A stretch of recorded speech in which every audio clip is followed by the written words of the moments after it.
ஒரு சின்ன கிராமம். அந்த கிராமத்துல செல்வி என்ற பெண் இருந்தாள்.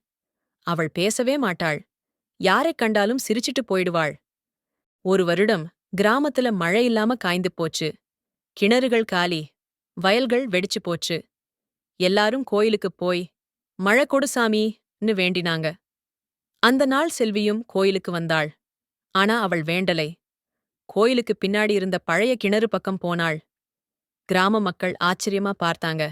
அவள் தனியா தினமும் அந்த கிணற்றிலிருந்து மண் எடுத்து குப்பை சுத்தம் பண்ணினாள். யாரும் உதவி செய்யல. யாரும் கேள்வி கேட்கல.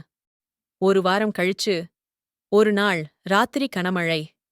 மழை நீர் எல்லாம் அந்த கிணற்றுல சேகரிச்சு நிக்குது.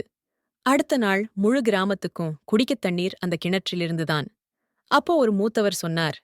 நம்ம எல்லாரும் வானத்தை நோக்கி வேண்டினோம். ஆனா இந்த பொண்ணு பூமியை கவனிச்சா. செல்வி அதே சிரிப்பு. ஒரு வார்த்தை கூட பேசலை. வார்த்தை இல்லாத செயல்தான் சில நேரம் உலகத்தை மாற்றும்.